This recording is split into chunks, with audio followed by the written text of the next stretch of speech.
Good afternoon. Happy Monday. I'm starting a collaborative live today with my friend Joe Rogers, the owner of events here in Boston. He's a wedding planner. He's one of the best, if I do say so myself. I see him, and let's see if he can pop himself in here.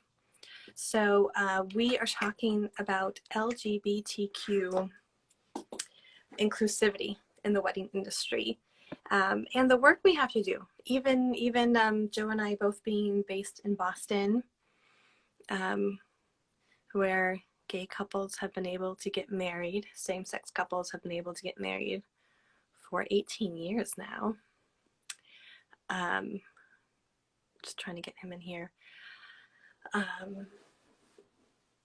It's not the same for not straight couples and straight couples planning a wedding. The experience is not the same. And Joe knows that better than anybody because, oh no, it says Joe's unable, contagious events unable to join. Let's try that again.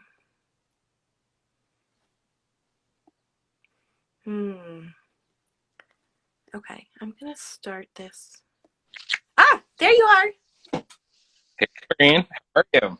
I'm so good. It's so good to see you. Likewise. So there's like a million and two things to talk about here. So let's jump in. We can just each introduce ourselves and then get going on this important topic. I am Reverend Maureen Cotton. I'm an interspiritual minister. At present, I focus on officiating weddings and doing non-dogmatic spiritual premarital guidance for couples. So like you, I'm starting to get to know the journey before the wedding really, really well. And Joe, how would you introduce yourself and your work? So I'm Joe. I own Contagious Events. I started 13 years ago here in Boston, which, as you were saying earlier, very lucky to have worked in the wedding industry that was at the forefront. I mean, when we started 13 years ago, that was a thing. People traveled to Massachusetts so that they could have a legal wedding. That wasn't the case 13 years ago. And so when I started Contagious, it was very much focused on serving that queer community, that community of people who, were ready to get married, but maybe didn't grow up thinking about what their wedding was going to look like because they didn't think it would be possible. And today, Contagious Events, after years of evolution and working with all kinds of people, today we basically focus on working with all couples of all different beliefs. And we're very lucky to have been a part of the wedding industry during all of this exciting transition. Absolutely. Yeah, it's so interesting to think about. I really distinctly remember the first time I had a young gay couple. Mm-hmm. And like both sets of parents were there, right? It used to be older couples. They'd been together forever. They never thought they'd get married. One or both of them might be estranged from their biological family. And it's totally different, the landscape today. Very different. Yeah. I remember my first younger gay couple. It was actually the first time that I heard a gay client tell me, I've always imagined my wedding this way. And it was a very moving moment for me because I was so used to just hearing people say to me, like, I don't know, I've never thought about it. And so to have a gay client tell me, no, this is how I've always envisioned it was a very pivotal moment, I think, in my career because I was kind of like, ooh, we are witnessing the shift and this is a really cool thing. Sad in a lot of ways, but also a really cool thing to be able to experience. Absolutely. And the tourism too. That's a whole other talk that we used to have a wedding tourism industry. And I remember walking through Boston Common with a pair of women from Florida, and they were both like in their little pantsuits or whatever, but one had a bouquet. People were saying congratulations, and it was just so emotional for them. Mm-hmm. over and over to think like, here I am walking down a very public street being seen as gay and being celebrated. Yeah. Holy cow. So that's exactly what we're talking about today. So much has changed. So much is better and more inclusive and exciting, but it's still not the same for gay and straight couples, right? Yeah, I would say, the journey is a little bit different, and I think that that is part of planning a wedding in the times that we are in. Is we still have a lot of groundwork to cover, and I think we make progress as we go along. So, I had written down this question, but now I'm sitting here looking at it and realizing it's almost not the right question. I wrote down like, what difference do you see between queer and straight weddings? But I think it's actually the question I want to ask you is more about the journey, because probably people have been, at this point, a lot of people have been to not straight weddings. I remember, again, when people are like, what to expect at a not straight wedding? People have been to them. And I think it's possible to even go to your friend's wedding. And it might be two men, two women, or one person is trans or non-binary. And you might just see cute little things, right? You might just see Mrs. and Mrs., or you might just see like things that are very cute and endearing takes on the heteronormative. Mm-hmm. But the journey of planning that wedding, I think what I want to ask you is, what are some of the differences you see between your queer and straight couples in their journey with planning, with family, with decision making? What are some of those differences? Yeah, so I think right off the bat, we see the difference. I see the difference when I get inquiries. And, I think there are a lot of couples who will, in their initial inquiry, come out and tell me exactly how they identify. Either they're a queer couple or they're a gay couple, or they're binary. And I think that that is really important for wedding planners and everyone in the industry, honestly. I think if there's one takeaway from their call, it's this. It's that every time someone who is not in a heterosexual relationship sends you an inquiry, they are coming out all over again. And for so many people who, even if they knew that their family would be accepting, coming out is a moment. And there's a lot of anxiety and fear that goes with it. And so I think even the couples who are the most secure in their sexuality and are excited to plan their wedding, there is that sliver of fear, that someone is going to reject them. And so every time they send that inquiry, something that's really important for us as vendors to remember is that they're coming out all over again. And this could be, a fearful experience. And I know that there are, thankfully, a lot of wedding vendors who kind of say, well, like, of course I'm accepting, they shouldn't be afraid to reach out. And I think that that's really great. But, let's not forget that not that long ago, gay marriage was a political conversation. And there were a lot of people in the wedding industry who were outspoken against it. And so, I think we're all aware that those opinions and those beliefs don't necessarily go away over the course of 5 to 10 years. It's really not a long time when you think about the span and the history of the tradition of weddings. And so that's the first thing is I think, it all starts with that inquiry. And every time, a couple reaches out, that's kind of their first thing is that they're starting to come out. And I think it's, something that we all as vendors need to do better is making sure that couples know that, our inbox is a safe space for them to land and that they're welcome to inquire. And I think that, making that assumption that like, oh, well, I live in Massachusetts, it's such a progressive state. Of course, I'm going to be welcoming to gay couples. That's not something that we can do because that wasn't the case 10 years ago. Right. Straight couples do not write their inquiry with even the tiniest bit of, they're just worried whether or not you're available for the day. Right. They're not worried. Yeah. And I think there's a spectrum too, because like, I remember when we were looking for our wedding venue, my wife and I wasn't afraid we were going to be outright rejected. I mean, cause like they could get sued, right? Like I didn't think we were going to get like the Colorado case, but it's still so intimate. I didn't want to, like, we were looking at like a little farm, so it's like slightly more rural, broadly speaking, more rural areas can be more conservative. It's family run, so it's like I didn't want to even risk thinking like, yeah, they took our money, but they're standing over there at that building wondering like what the hell this is about. It's like more than other types of services you hire. you really want to know that you're fully accepted. And with a wedding, so many people are going to be involved, right? And even at a hotel or a venue, the sales coordinator might be great, but you don't know how all the catering staff feels, right? Yep. Yep. That's so true. And I think that's, a really good point is that, I have heard from couples who have done tours and have come back and said, you know, I got a weird vibe while I was touring, or there was a lot of conversation using heteronormative terms, and that was a little off-putting. And so I think you're exactly right. There are vendors and venues in Massachusetts that are still, not necessarily super welcoming, and the best of them.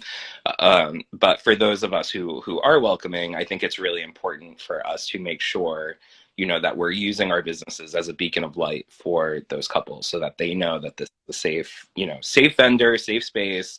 We're all, going to celebrate. And I think that's an important point, is all of us who work in weddings, it's not a transactional industry. I'm not just about sign a contract, I'm going to give you a service and we're going to part ways.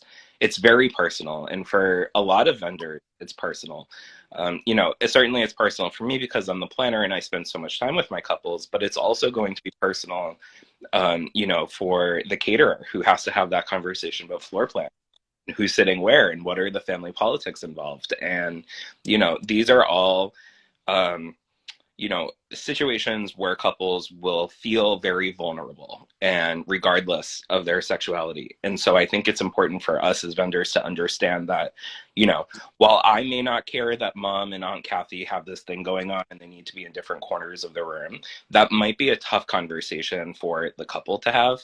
And so sometimes, I think we all need to remember that, we work in a very intimate relationship with our couples, and it's important to kind of be that safe space for them.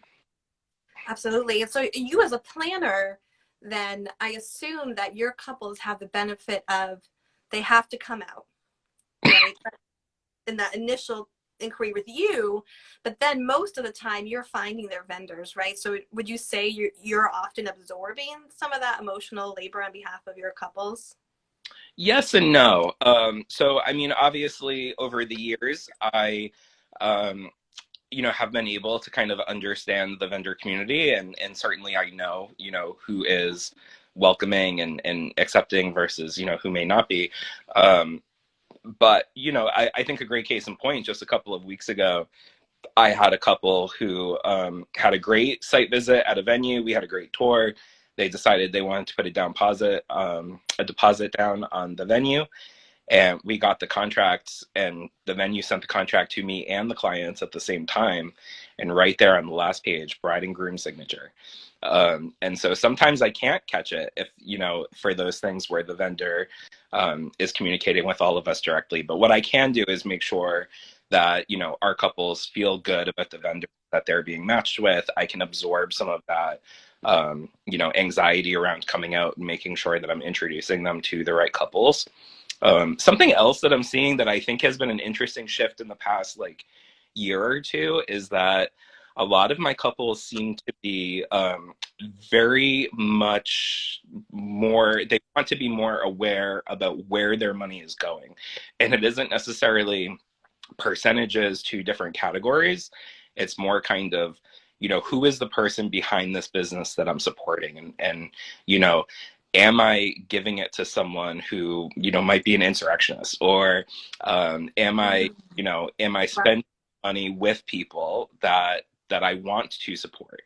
And what happens to my money after I give it to that vendor? Are they going to use it in ways that I wouldn't use? And so one thing that I have been struggling with is sometimes we get members of the queer community who ask me to find specifically queer vendors, and that's something that's really important to them. And what's so fascinating about that request to me is that 10 years ago, it would have been such an easy thing to find those queer vendors because we were all so outspoken and it was a totally different market. But now that we're in this place where gay weddings are just weddings, right? They're not I don't know. I don't know if that floral designer is straight or bisexual or gay. Right. Like, who am I to ask? That's a weird and so Oh, right. Oh, that's interesting. Because yeah, you probably aren't really supposed to ask people that. And right, we used to be the only ones that had queer imaging on our homepage. right. And so now it's really interesting because like it used to be that we were outing ourselves to support the movement, and it was kind of like a we were using our business to try to advance that. I mean, I hate to say it, but it was a political conversation at the time. So a lot of us who were gay and in the LGBTQ community, we were using our business to kind of advance the movement. But now that we have marriage equality across the country, people aren't doing that anymore. And so I don't necessarily know if the photographer that I love working with is gay or not. It's going to take me a couple of networking events and maybe talk to Oh my I God, it's making me laugh because I know yeah, that you and I have texted and DM'd to yeah. find out.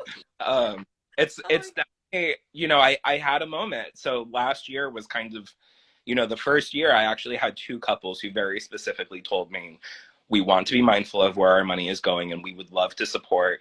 And it wasn't just gay vendors, it was, vendors who are part of a minority group. And I in that practice I was like, oh yeah, I can do that, no problem, thinking 10 years ago that was an easy request, but now it's really not. And so that is kind of, one shift that we're seeing. And I think that's, it's great that that's no longer a conversation that needs to happen. There aren't gay weddings. We don't need to hire vendors who are familiar with gay weddings, because gay weddings are just weddings, and they're now mainstream. But the downfall is that, we don't necessarily know, who's part of the community or who's supportive, because we've hit this level of, I think, naivete that because same-sex weddings and queer weddings are legal everywhere, that must mean that everyone in the wedding industry is supportive, and that's just not the case. And so what I think we're finding is that the supportive vendors feel like they don't have to do anything extra. But the truth is that they kind of do, because for my couples, I feel like in the back of their head, they're always afraid that they may not be accepting when they reach out. And so, that would be kind of one takeaway, I guess. yeah. So, what do you think are some of the things that vendors can do besides just having queer imagery? Or even, actually, before I ask you that, I'm just curious. Like with this venue you told the story about that had the heteronormative bride and groom on the contract, I'm assuming, or let me actually rather ask, when you did you reach out to them on your client's behalf, and did you let them know it was a not straight couple? Yeah, so this I mean this almost happened like in real time, right? We were there was another couple that was interested in the date. So we were kind of communicating, it was all by email, but it was almost like we were chatting, all three parties.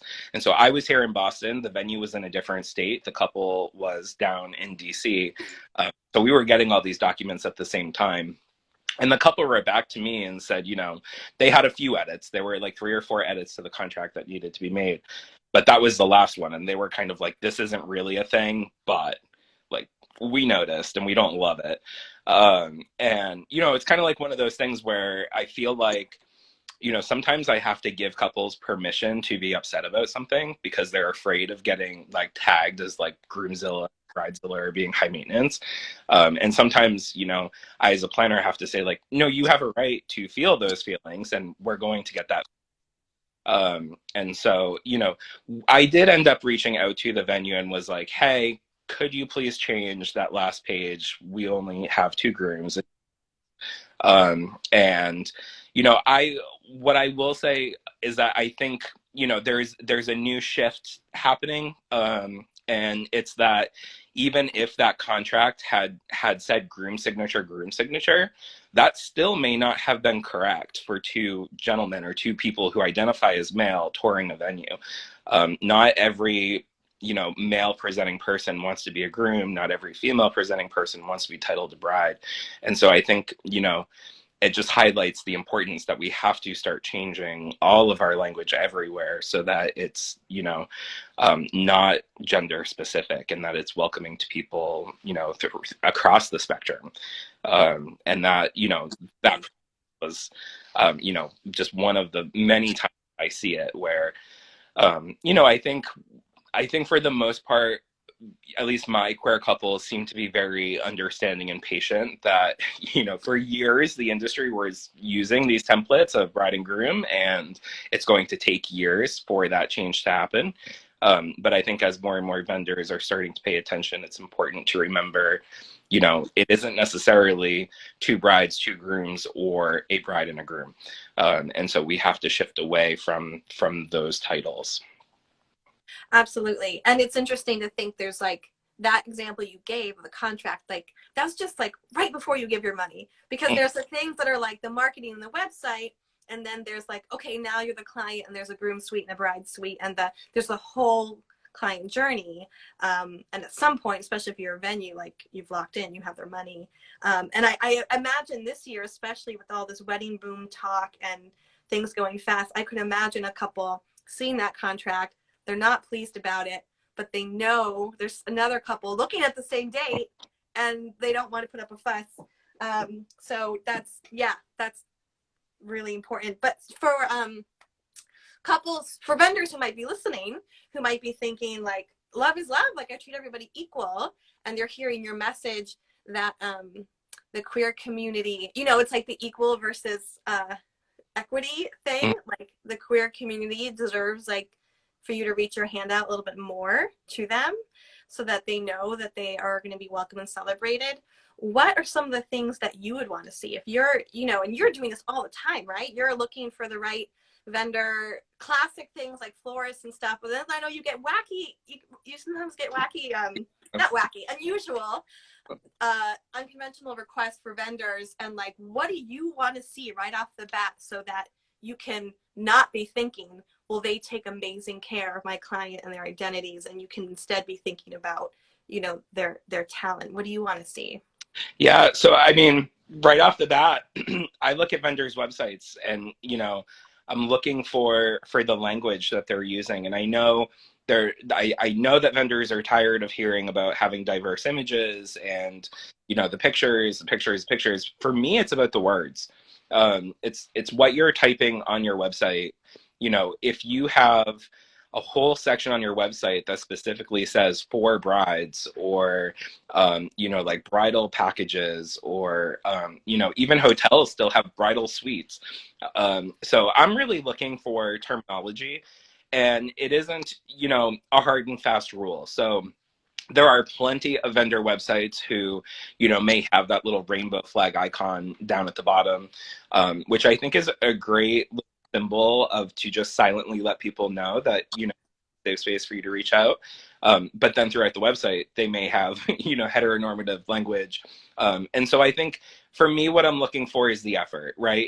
If you put the flag there and you still have a few different things on your website, you know, like I might tell my couple, like, look, their head's in the right place. They just haven't updated their website yet. Or, you know, they may not necessarily, you know, have all of the education that, you know, I think that there's a lot of people out there who just don't understand there's more than just gay weddings or same-sex weddings, and that there's this whole spectrum. And so I think, you know, for the most part, people in our community are forgiving of that. But what I want to look for is, you know, are you open and willing to have that conversation? So that's the start. I will say the other thing that that I did during quarantine and a little bit before, I guess if I had to say that there was a silver lining to the Trump presidency, it's that I got to see some of the wedding vendors, you know, their true sides come out, and I started making, you know, just mental notes about where they are on social issues and political issues. Because the truth is that while I don't necessarily believe that people's love and relationships are political, there are still people out there who seem to think that it is. And those aren't people that I necessarily want to align my business with. And I know that my clients wouldn't want to align their business with. So, you know, I did make some, I guess, mental notes of that. But I also, you know, very much celebrated the vendors who, you know, were kind of alongside us during all of that. And, you know, are supportive whether or not they identify as gay or bisexual or queer. Absolutely. And I think so let's jump to like the best, most possible outcome. So, we're saying, there's a certain segment of people we're not even really talking about, right? But for those who are interested in being inclusive, and we want to get them extending their hand out more. I also think, a lot of my work is about the inner journey of a wedding and how transformative it is. And I'm on this mission to remind people that weddings are a rite of passage. So we change, our identity changes no matter who you are. So I think there's also this beautiful way in which some vendors who are part of the wedding get to be part of that transformation. And I don't know if you happened to hear when I had my IG Live with Kate Berry, who's married to a trans man. And when she got married, her partner was non-binary, and she shared all about that. And she shared about the wedding photos. So her partner at the time was non-binary and ultimately would end up deciding to hormonally transition. And she said that their wedding photographs contributed to her partner seeing themselves to become himself really as a man, that embodiment, and the way he was photographed was a part of it. And you and I have a client in common who, in common, you sent them to me, thank you. And they are on a journey embracing their non-binary. So we've had their non-binary identity and using pronouns they, them. And because of where they are on in their journey, the wedding is actually going to be this pivotal moment of all their community seeing them the same way. And I'll have to admit that I almost fell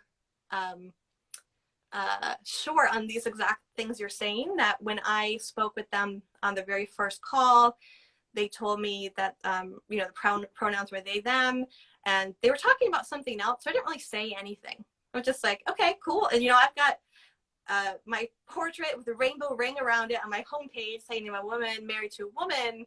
But of course, being gay or bisexual is not the same as being non-binary or trans. And they, after that call, reached out to me again to make sure that I was really affirming of their pronouns. And that was really interesting to me because I was like, of course. Yeah. This is such a big deal in their world. And as their officiant, I'm going to be speaking about them in front of everybody they know. So that for me was a moment of learning of like, oh, right. Like if I were to misgender this person, it's not the same as like a cake person dropping something off and misgendering them for a moment. Like my role is so public on that day. And it got me thinking as my process has continued with the couple, that I think I actually am going to get to be part of their journey in such a special way. So I wonder if you have any stories of either yourself or another vendor that you've seen, not just, yes, they'll work with queer couples, not, yes, they'll say love is love, but something about the way they treated the couple or showed up that day actually is contributing to celebrating and embodying their true identity. Yeah. So I before I answer that question, I do think it's important to kind of highlight to vendors who might be watching, who identify as straight and aren't necessarily super comfortable, or they're eager to be supportive but afraid of making mistakes. I know exactly which couple you're talking about, and what I would say to those straight vendors is, as members of the queer community, we make mistakes too. That specific couple, months and months ago, I remember talking to them about hair and makeup. And, during my conversation, I said, well, which ladies are involved in hair and makeup? And they came back and said, well, is it only ladies? Oh, no, it's not. Right? And so I think it's really important for, as we continue these conversations and as all of us as vendors continue to learn more about making sure that all people feel comfortable while planning their journey, I think it's really important to highlight that it's okay to make mistakes as long as, you're well-intentioned, and that when you do make mistakes that you're able to correct yourself going forward. So what I would say is, to vendors, like, don't be afraid of working with non-heteronormative couples because you don't want to say the wrong thing or you're afraid. What I would say is embrace it. and be honest. And, it's okay to tell a couple, I'm very excited to learn more about non-binary or about using different pronouns, but this is all new to me. And I think, I don't think that that should be the expectation, that a couple is going to allow you to use their wedding planning as a learning process. But if you're open and honest about it up front, I think a lot of couples will, appreciate that dialogue, and being supportive. So I think that's, one thing is, being a supportive person and a supportive vendor does not mean not making mistakes along the way. And so I think that that's really important to highlight. In terms of what vendors have done, to make couples feel really comfortable, one small example that I can give is recently at a floral consultation. We were all in person sitting around the table, and I had two clients who, very, very much so presented themselves as men. And the florists did not know their pronouns. That hadn't come up in conversation. But when it came time to talk about those personal flowers, the florist did not assume that they were wearing boutonnieres. He didn't ask, what color are your boutonnieres? He just very flatly looked at them and said, what are we doing for personal flowers? Have you thought about what kind of flowers you would like to have? And I think, it's okay to let the couple do some of the work, right? Like, be open and let the couple tell you what it is that they envision.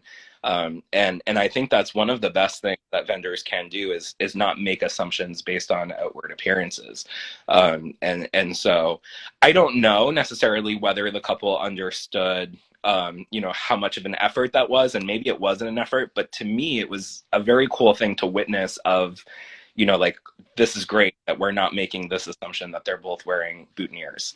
And I think that that's, a very supportive thing is to not make assumptions about attire or how someone may present themselves, because the other thing to remember is how someone presents themselves at a consultation may not be the same way that they plan on presenting themselves at the wedding. And so just not making assumptions would be a great way to be supportive. Absolutely. And I think part of not making assumptions too, as a wedding vendor, it opens up our creativity. I Mm-hmm. love that. I wasn't sure what the word would have been. Personal flowers, right? The flowers that you wear or carry. And if any industry can be creative and custom enough, right? Where we have multiple fittings and we have so many things that are customized, like, we more than anyone should not fall back on these heteronormative defaults, even Right. for a cisgendered couple. Right. Because there's so, like, the sky's the limit in terms of what any of us can create. And sometimes when couples come to me with complex questions, maybe related to gender, maybe related to family dynamics, maybe just, culture, spirituality, anything, I think it is a chance for us to be creative and do our best work. Yeah. And I mean, we're starting to see it now, but also, 5 to 10 years, we'll be seeing way more people who might be in a heterosexual relationship, but one of them may have two moms or two dads, and may come from a queer family. So I think that this is going to be an ongoing shift. And I think we're all tired of hearing we live in historic times, but it's the truth, right? Like, we especially in the wedding industry, so much is changing at a time while we're here, and so it's very cool to see that shift, but with that shift comes a little bit of effort that needs to be made to to move forward. Absolutely. Well, thank you so much. We've covered so much ground. I think that's an awesome note to end on, unless you have anything else ready to pop out of your brain. No, I don't. Well, thank you so much, Joe, and have a beautiful season. I will be seeing you soon. Thank you. Yes, I'm excited. Can't wait. Bye-bye. All right, take care.